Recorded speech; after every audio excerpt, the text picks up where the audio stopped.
Welcome back, designers, to Kat Silvia Designs.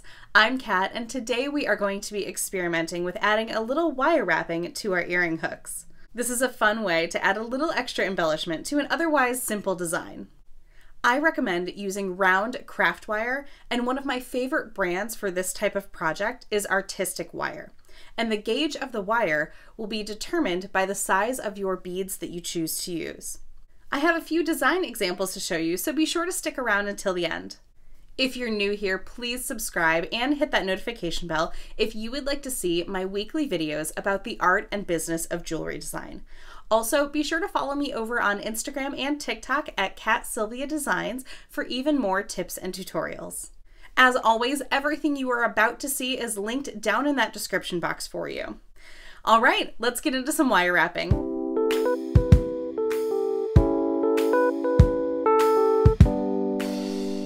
So I want to dive right into making this earring hook.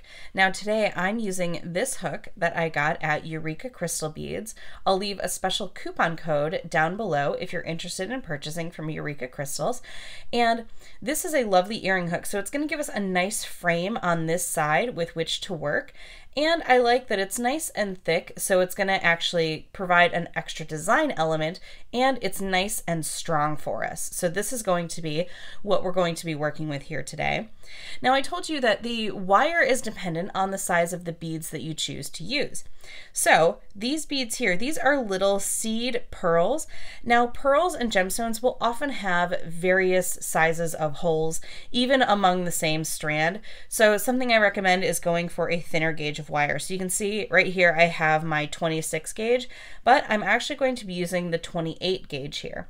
Now the reason we can go so thin is that you're going to see where I'm going to wire wrap, and there's going to be no stress on this wire. Sometimes when you are doing wire wrapping, let's say you're doing a wire wrap chain or something like that, you wouldn't want to go as thin, or I wouldn't recommend it always, because this is going to be a little bit of a stress point. So if you're creating that like gemstone chain and you're using a really thin wire, that's where it might pull.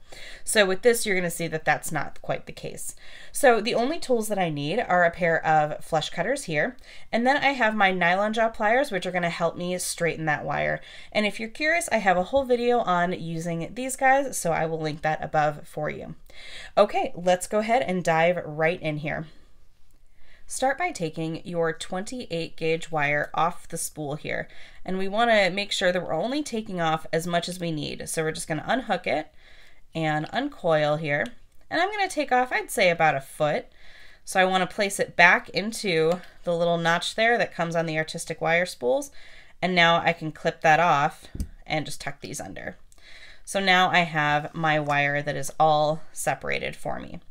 So to use my nylon jaw pliers, I'm just going to take it and run it along just to straighten out that wire just a little bit. It doesn't need much. This is very, very thin. Okay. Next step is coming in, and we're going to look right at our piece here, and I'm going to lay this wire across the top, right? So now I'm going to wrap this little tail. I like to keep a tail of about 1 inch or so, just because it helps keep me anchored while I'm starting. So I'm not going to go ahead and clip this just yet. I'm going to start there, and I can hold it. And now I want to create a couple little wraps there. So wrapped once, wrap twice, and I recommend wrapping at least 3 times to create a little anchor for you.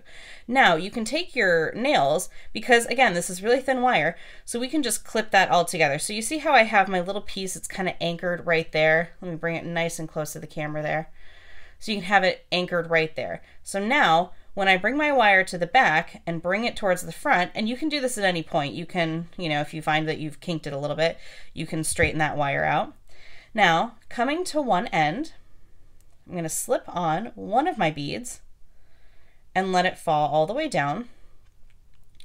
Now we're wrapping this way towards ourselves. If you're standing where I am and looking at your hands, we're wrapping towards ourselves. So we want to keep that going. So we've wrapped 3 times, slid on our bead, and now we're going to hold tight and just bring that around. And this is why I like that this is nice and open here at the back, so you can just sneak your wire behind there.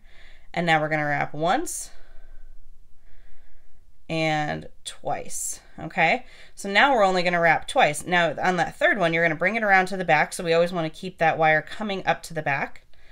And now we are just going to simply repeat that process. So this is a very easy wire wrap. And again, we're using thin wire, so you don't need to work it too much, which is nice. So again, laying it over the front and wrapping it. And we want to keep those beads secure as we continue. And wrap it around. Now you can do as many wraps in there in between as you like. You can do more if you want more separation. You can do less if you want just a nice coil of beads heading up there. And then you just simply repeat. Now when you're looking at this particular earring hook, that top piece right here, that's where your ear is going to be. So you can either do just a little bit here at the bottom to complete a design that you might be attaching here, or you can continue to go all the way up to the top. I'm going to do a few more here. And this is a really easy process, but I love the way that you can just add a little extra design. Now I do have, like I said, some examples to show you. So stick with me here. And you can just see how easy it is to just wrap and wrap and wrap and create just a nice delicate little frontal feature on your jewelry here. All right, so I'm going to just add 5, I think. So on this last one here, wrap and wrap. And here's normally where we would add that bead, but I'm going to do one more because I want it to mirror what's happening here at the bottom. Remember how we did those extra wraps here, and now we're going to have those extra wraps up at the top. So I'm going to come in with my flush cutters and get really nice and close and trim that off. There we go. And now coming to this side, we want to make sure that those wires are nice and tight. So I'm going to come to the back here and sneak my flush cutters in. And you want to leave just a little bit of room. I was holding that a little tight. I want you to leave just a little bit of room here from the bottom to the top so that you have a little bit of space to open and close this little loop here at the bottom. But that is it. That is how super simple this is to just add a little extra embellishment. Okay, now let me show you some examples of what you can do with this technique. Now here is a fully finished example of a design, and could you imagine this design just with that little bobble there at the bottom? But now look at it. It has that beautiful wrap of those amazonite gemstones and that beautiful gemstone at the bottom. So you're really bringing this all together as one final simple little design. So when you wear it, it has this nice little spine of gemstones kind of falling right to that. And you know, to put this little dangle on a plain earring hook would be fine, absolutely fine, but this just adds a little something extra.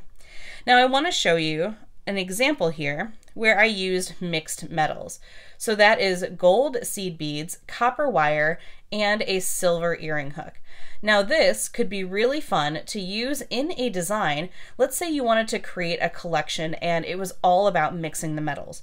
What you could do is you could add a charm down here that is silver or gold or copper, and you could actually have a trio where it's all the same earring hook, and maybe you just swap out the charm or the gemstone or whatever is happening on the bottom. So this could be a way to really bring a collection together, is if you have the same designed earring hook that you created, let's say for 3 different pairs, you could add little different baubles there at the bottom to make it different. So that could actually be a nice little way to create a mini collection. So something to think about. Now I want to bring this up here and show you that this is a different size of beads. So the small ones here are 11/0 seed beads, and those larger ones there, those are 8/0 seed beads. And just for comparison, I did a little design here on a different style of earring hook. Now these are 15/0 seed beads. So you can just see that you can use all kinds of different sizes. Now let's take a look at this 15/0 that I have here. This is on what we call a kidney wire. Now this has a little spring to it, so it actually has a closure. So when you open it up, and I recommend that if you do this on one of these, you open it up to actually do the wire wrapping, but then it closes up. And there we go. And all we have is just a little gemstone there at the bottom. But look at it, it adds a nice little studded effect to your otherwise plain earring hook. So this is what it would look like, just plain, which is fine. No problem there, but we can add a little extra something something, and look what we have.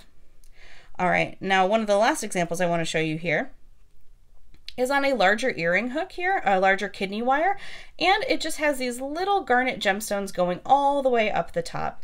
Nice and super delicate, and it's a really fun way just to add that little extra pop. So there you have it. So these are just some examples. I recommend you experiment with this, have a lot of fun. It's a good way to use up maybe a couple extra beads or to tie in a color that you have elsewhere in your collection. So let's say you have some garnet gemstone pieces. This could be a great way to add that, and you can add just a nice gold charm there, but then it ties it into the rest of your collection. So really something to think about as a designer is how you can take something, add a little bit, and really make it pop. All right, there you go. That's how to wire wrap beads onto your ear wires. Thanks so much for watching, designers. If you liked this video, give it a thumbs up. It lets me know that you want to see more tutorials just like this one. Make sure you are subscribed and you follow me over on Instagram and TikTok at Silvia Designs. Everything you have just seen here is linked down in that description box for you. Comment below with your thoughts on this design, or leave me a comment if you have a special request for a video that you would like to see. Thanks again, and I'll see you in the next video.